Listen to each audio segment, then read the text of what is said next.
أعوذ بالله من الشيطان الرجيم. بسم الله الرحمن الرحيم. كل نفس بما كسبت رهينة إلا أصحاب اليمين في جنات يتساءلون. عزیز طلبہ، آج ہم سبق نمبر 52 سورۃ المدثر آیت نمبر 38 تا 47 پڑھیں گے۔ سب سے پہلے ہم ان آیات کریمہ کی لغوی صرفی و ترکیبی حیثیت جانتے ہیں، پھر اس کے بعد لغوی ترجمہ، پھر بمحاورہ ترجمہ اور کل نفس بما کسبت رہینہ۔ کل نفس مرکب اضافی یہ مبتدا ہے، بما کسبت با حرف جر، ما موصولہ، کسبت صلہ، موصول صلہ مل کر مجرور جار مجرور متعلق برہینۃ کے ہے۔ رہینۃ یہ خبر ہے کل مبتدا کے لیے۔ الا اصحاب الیمین، الا حرف استثناء، اصحاب مستثنی متصل منصوب و فتح لفظا مضاف، الیمین مضاف الیہ۔ فی جنات یتساءلون، فی جنات یہ ظرف مستقر خبر ہے، یکونون فی جنات، یتساءلون یہ مستقل جملہ ہے، فعل فاعل، عن المجرمین متعلق بیتساءلون کے ہیں۔ ما استفہامیہ مبتدا، سلککم یہ جملہ اس کے لیے خبر ہے، فی سقر متعلق بس سلکہ ہے۔ قالوا لم نکن من المصلین، لم جازمان، نکو فعل افعال ناقصہ اور نحن ضمیر اس کے اسم، من المصلین ظرف مستقر اس کے لیے خبر ہے۔ ولم نکن نطعم المسکین کی ترکیب بھی بیانی، اسی طرح مسکین نطعم کے لیے مفعول بھی ہے۔ وکنہ نخوض مع الخائضین کی ترکیب بھی اسی طرح ہے، مع اسم ظرف متعلق بنخوض فعل کے ہیں۔ وکنہ نکذب بیوم الدین کی ترکیب بھی اسی طرح ہے، حتی اتانا الیقین، یقین عطا کے لیے فاعل ہے، وما تنفعهم شفاعۃ الشافعین۔ کل نفس بما کسبت رہینہ، لغوی ترجمہ و ساتھ ساتھ لغوی صرف تحقیق۔ ہر نفس اس کے بدلے ما کسبت جو اس نے کمایا، رہینۃ پنسا ہوا ہے۔ کل نفس یہ ہر نفس، بما کسبت جو اس نے کمایا، رہینہ یہ مرہونۃ کے معنی میں ہے۔ ہر نفس اس اعمال کے بدلے میں جو اس نے کمایا، رہینۃ مرہون ہے، پنسا ہوا ہے۔ الا اصحاب الیمین مگر داہنی طرف والے، اصحاب الیمین داہنی طرف والے جن کو نام اعمال دائیں ہاتھ میں ملے گا۔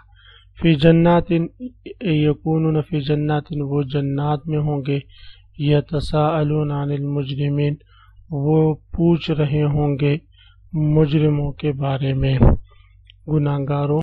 ما سلککم فی سقر کس چیز نے تمہیں جہنم میں داخل کیا؟ سلک یسلک، سلکن کا معنی آتا ہے لے جانا، داخل کرنا۔ سقر جہنم کا نام ہے۔ کو کیا چیز لے گئی تمہیں فی سقر جہنم میں؟ قالو تو کہیں گے لم نکو، لم نکو اصل میں نکون تھا، اصل میں کان یکونو سے ہے، فعل افعال ناقصہ ہے۔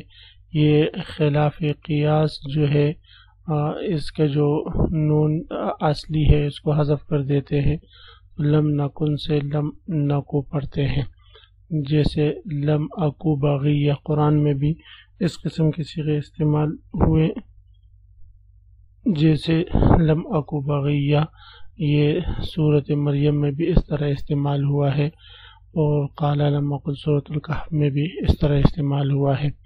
من المصلین نہ تھے ہم نماز پڑھنے والوں میں سے، مصلین نماز پڑھنے والے، اصل میں مصلیین تھا، تو یا جمع ہوئے، پہلے یا کو التقاء ساکنین کی وجہ سے حذف کر دیا۔ ولم نکن نطعم المسکین اور نہ تھے ہم کھانا کھلانے والے مسکینوں کو۔ اطعم یطعم اطعام کا معنی تھے کھانا کھلانا، تو ہم نہیں کھلاتے تھے مسکین محتاجوں کو۔ وکنہ نخوض اور تھے ہم دنستے رہتے تھے، مع الخائضین بیہودہ باتوں میں لگے رہنے والوں کے ساتھ۔ خاض یخوض خوضن کا معنی آتا ہے غوطہ لگانا، پانی میں ڈوب جانا۔ یہاں پر خوض کہتے ہیں بیہودہ گفتگو میں، ایسے گفتگو میں جو شرعاً ٹھیک نہ ہو، ناجائز ہو، کفر و شرک کی مجلسوں ہوں، بدعات کی مجلسوں ہوں، تو اس میں ڈوب جانا اور اس میں مگن رہنا، تو اس کے لیے خوض کا لفظ استعمال ہوتا ہے۔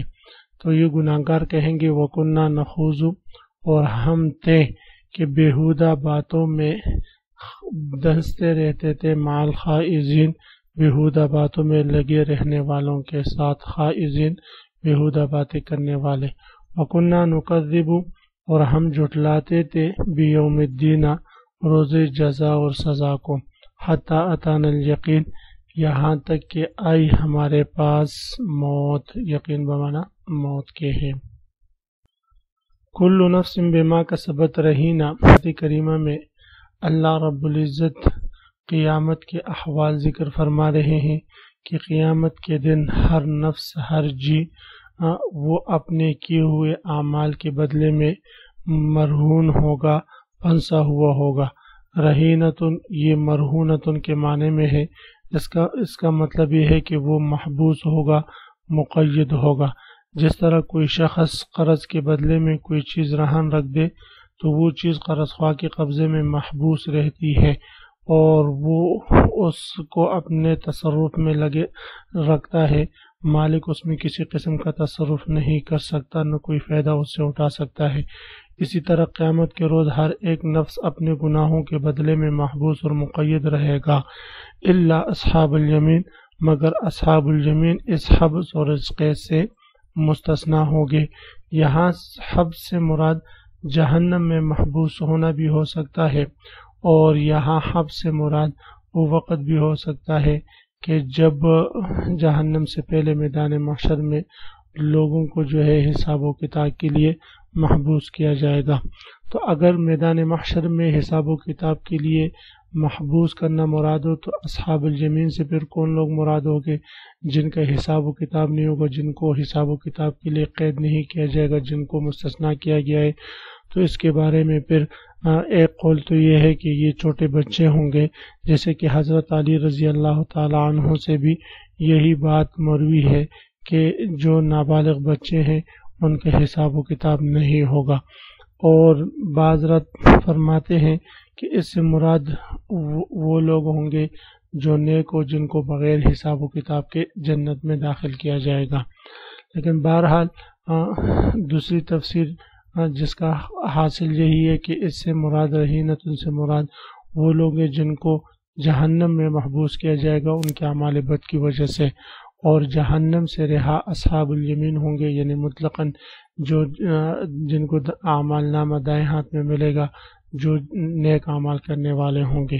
فی جنات یتساءلون وہ باغات میں ہوں گے، اور بڑے بڑے جو ہے باغات میں ہوں گے، اور یتساءلون مل کر پوچھتے ہوں گے عن المجرمین گناہگاروں کا حال، یعنی ایک دوسرے سے مل کر پوچھ رہے ہوں گے عن المجرمین گناہگاروں کا حال، اور کہیں گے ان سے ما سلککم فی سقر کس چیز نے تم کو جو ہے دوزخ میں داخل کر دیا، تم کاہے سے جا پڑے دوزخ میں، اور دوزخ میں تم کیسے چلے گئے؟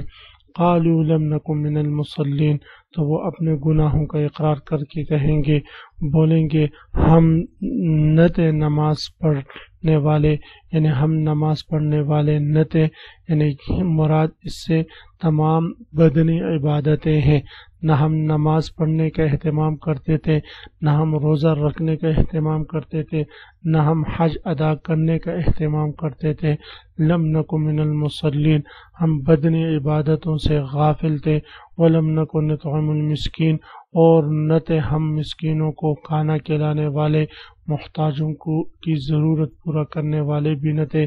مطلب یہ ہے کہ نہ ہم مالی فریضہ پورا کرنے والے تھے، بدنی عبادت میں بھی ہماری کمی تھی، مالی عبادت میں بھی کمی تھی، ہم کسی قسم کا زکوٰۃ نہیں دیا کرتے تھے، عشر ہم پر لازم ہوتا وہ عشر ہم نہیں دیا کرتے تھے، نظر اگر اللہ کے نام پر مان لیتے پھر اس نظر کو پورا نہیں کرتے تھے، بلکہ ہم تو الٹا غیر اللہ کے ناموں پر نظر مانتے تھے، غیر اللہ کے ناموں پر دیا کرتے تھے، ضرورت جو محتاجوں کی تھی وہ ہم شرعی طریقے سے نہیں پورا کرتے تھے۔ وَلَمْ نَكُن نُطْعِمُ الْمِسْكِينَ اور ہم جو ہے مسکینوں کو کھانا کھلانے والے نہ تھے۔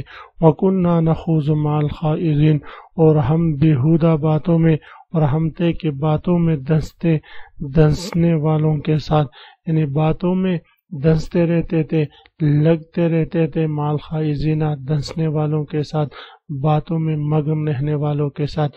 مطلب یہ ہے کہ جو لوگ ناجائز محفلیں سجاتے، سنیمیں سجاتے، جو لوگ ناجائز شرک اور بدعات کی محفلیں سجاتے، محفل میلادیں سجاتے، تو ہم ان کے ساتھ جا کر جو ہے لگ جاتے اور ان کے مگن میں مگن رہتے، ان کے ساتھ اپنا وقت تباہ و برباد کرتے، نہ فرائض کا خیال ہمیں رہتا، نہ نمازوں کا خیال رہتا، انہی کے ساتھ جو ہے فضول میں اپنا وقت ضائع کرتے تھے۔